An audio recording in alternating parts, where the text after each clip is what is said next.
Hello, welcome to INSS podcast series. In this program, we will have an interview with Yaron Ashkenazi, founder and managing partner of AWZ Ventures, sponsors of the Institute's annual conference that will be held on March 7th. We will hear from him what brought him, a member or a veteran of the defense establishment, to missions abroad and later on to establish an Israeli-Canadian venture capital group, AWZ Ventures. The group invests in companies that develop technology that has both security and civilian applications from the inceptions and beyond. About 3 years ago, the group, in cooperation with IDF Industries, Mafat, and the security services in general, launched a unique project for the establishment and germination of groundbreaking technology companies. We will talk with him about the world of content, knowledge, and entrepreneurship and networking that actually persists in the activity of the projects and the group in general. And also we will discuss with him the ramifications of October the 7th events on civilian level and military level, both together in Israel and beyond. Hello, Yaron, and thank you for being with us. Thank you, Yaron. Privileged to be here. What led you to this world, the wide world of international entrepreneurship and, in general, playing on the large field of technologies, high-tech, and networks? So I would say that it is a combination of my past, my history. Immediately after the army, I was recruited to the Israeli Security Agency, what we call the Shabak, and I led the security team of the Prime Minister of Israel for a few good years. Later on, I was sent to study law and do some project of the security agency in Europe. I came back, and after acquiring the certificate of a lawyer, I decided to move to the high-tech sector. I was in the high-tech sector for a few good years. And then I was recruited to a completely different direction, which at the end of the day, I would say all this history closed in a circle. I was recruited to Yad Vashem to build and to manage for them the fundraising division. I did it for 10 years in Israel and then 10 years in Canada. I'm always saying that this is my second mission in life after the security agency. And then I decided about 7.5 years ago to move back to the high-tech sector, and I established AWZ Venture. AWZ Venture, the name stands for security, for resilience, for safety. The name is coming from the Bible. And the idea of our investment company was to focus on the most advanced deep tech AI multi-use solutions. What I mean by that is that all these technologies, on one hand, going to serve the defense authorities on a national level and international level, and at the same time, they're going to bring revolutionary solution to the civil market. So this is kind of the history, the journey that led me to this point 7.5 years ago. Today, we are managing almost $405 million. We invested more than $1 billion shekel, $250 million and more in 35 technologies in Israel in the cyberspace and quantum and photonics and biosecurity and many other areas, as far as they have to be all the time in the multi-purpose structure. Or dual use, as you say. Yes. Basically, you create connections between investors on the one hand and companies or projects in general that can actually facilitate or even produce those products that are dual use. And the emphasis is on technological industries. And my question is, how does it work in the real world? And what is the added value in the activity of your group in creating such a technological hub? So I would say that about 7.5 years ago, when I mentioned to my partner that we're going to invest in what is called or what is defined as multi-use or purple use or dual use technologies, everyone was asking me if I really believe that we're going to be able to raise capital for this purpose. I'm talking about 7.5 years ago. I promised my partners that we're going to build a structure, a formula that's going to be a win-win situation for the defense authorities and the civil market at the same time. And how we did it? Basically, it's much more than connection. What we are doing, we have special, I would say, very deep kind of relationship with Mafat and the other agencies in Israel and now also outside Israel. With this relationship, we are trying to figure out what are the gap and necessities that the agencies and the special units are facing. Now, it's quite obvious in our, I would say, sector that the civil technologies are trying to catch up always the gaps between them and the technologies and the solution that exists with the defense authorities. And what we are doing, we are in dialogue with the defense authorities to try to understand what are the gap and necessities that they are facing. Once we are understanding what are the gap and necessities, then we're searching the global market, Israel and outside Israel, in an attempt to find technologies and solutions that exist already or might exist for these gap and necessities. In a case that we're finding a technology, we are vetting it and due diligence it and then deciding if to invest in that. And again, the technology will provide solutions for the defense authorities and at the same time for the civil market. But something very interesting is all these situations where we are unable to find technology solution for these gaps and necessities. And what we are doing at this stage, we are basically collecting and recruiting veterans from the agencies, from the technology units, veterans of special units that are not technology units, with people and leaders that know how to move and how to lead projects from many other, I would say, sections and units in the agencies, people from the business sector, people from the financial sector, get them together, providing them residency in our office for 2 years, providing them a very intensive mentorship program to allow them to be professional and quickly to reach realization, and surrounding them with our active capital team. Our active capital strategy means that we are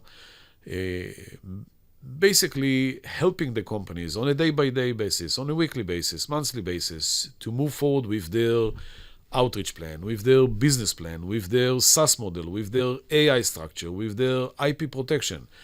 We're helping them to connect themselves to resellers and integrators and clients all over the world with our active capital team. And eventually we are connecting them to the secondary and the M&A entities. In this way, we are able to take a technology, I would say by the name Pentera, automatic penetration test, 4.5 years ago, 2 leaders, exceptional guys. One that is coming from the IT and the cyber space, already with few exits, and another partner that is, I would say, one of the leading technology expert in the area of penetration tests that served more than 25 years in the Israeli special units. And what he did manual penetrations for sensitive entities in the state of Israel.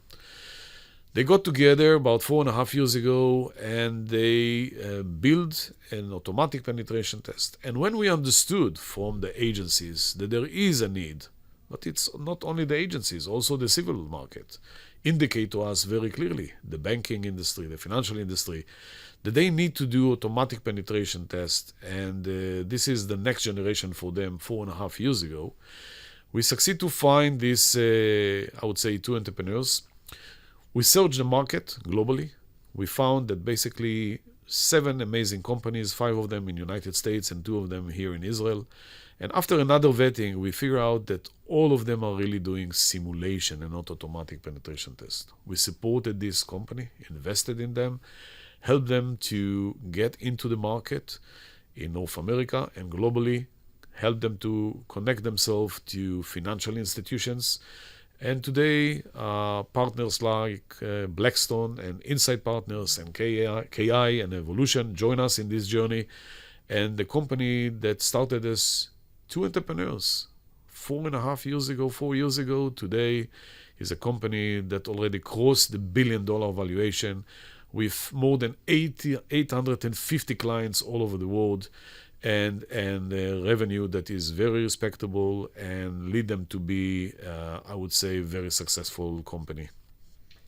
And that's only one example, and it's fascinating to hear about how the world of technologies and the companies abroad is brought into the realm of the security industry inside Israel. And we want to discuss this in the context of October the 7th, the atrocities and the war that went on and actually is still going on.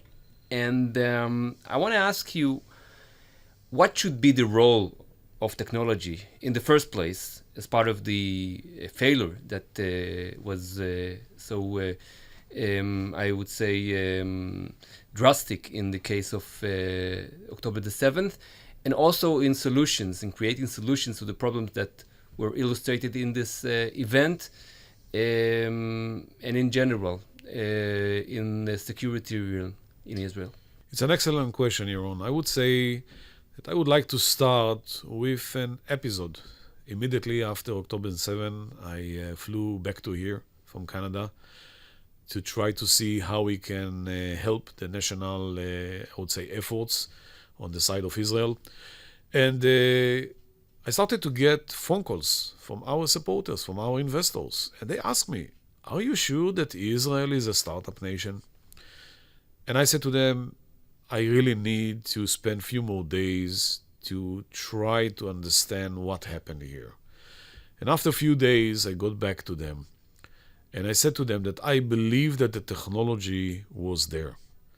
The interpretation of the technology and the indication was wrong. It was, I would say, a wrong strategy assumption. It was arrogancy. And that the combination of these two things led us to this crisis, these terrible events. Back to your question, Yaron, I think that the technology should continue to be the leading, I would say, factor in the ability of the state of Israel or any other democratic state all over the world to get indication in advance about a catastrophe that's supposed to happen. I would say that these technologies has to be merged into two verticals at least. One is what we call the OSINT, the human side, and one is the technology side. Both of them together have to provide the indication to the professional agencies and the units to be able to analyze what is going to happen. And this is something that is a top priority, definitely was a top priority before October 7 and should be top priority after October 7 for the state of Israel. And the last thing I would like to ask you about is the story of connection between communities such as the Jewish communities abroad and in general between different communities, a world that seems to be more communal, crossing national borders than political based on states alone. What can you learn, or what can you tell us that you have already learned from your group's experience in this regard, and how the world works today in comparison to how things went on years ago? I would say, and I would argue strongly, that what we see around us is that right is wrong and wrong is right. I would argue very strongly that we can see how we are not able to do good enough work in order to convince, I would say, reasonable people about what happened in October 7. I would say that we are lacking enough capabilities in fighting in the social media space. And it was obvious to me immediately and to my partners that a few days after October 7, that we're going to establish a philanthropic foundation in our venture capital. It's something untypical, it's not common, but it was very important for us to make sure that we are able to bring and to allocate our technologies in the national and the international campaign that we should do in order to explain what happened in a better manner, who are the right guys and who are the wrong guys in this scenario. And we are going to implement a security and a safety project with all the Israeli federations and I would say communities all over the world, with technologies in our portfolio in order to make sure that they will be able to protect themselves in a better manner and also to fight anti-Semitism. So what you see here is that with the technology sector in Israel, with the high-tech sector in Israel, not only that we have to continue to be the locomotive of the industry and the recovery of the state of Israel, but we have to implement these technologies also outside Israel to make sure that our brothers and sisters in the diaspora will be better protected and will be able, together with us, to fight anti-Semitism. Thank you very much, and thank you for your sponsorship and being with us in the International Conference of the Institute. Thank you so much, Yaron. I appreciate it very much. Thank you.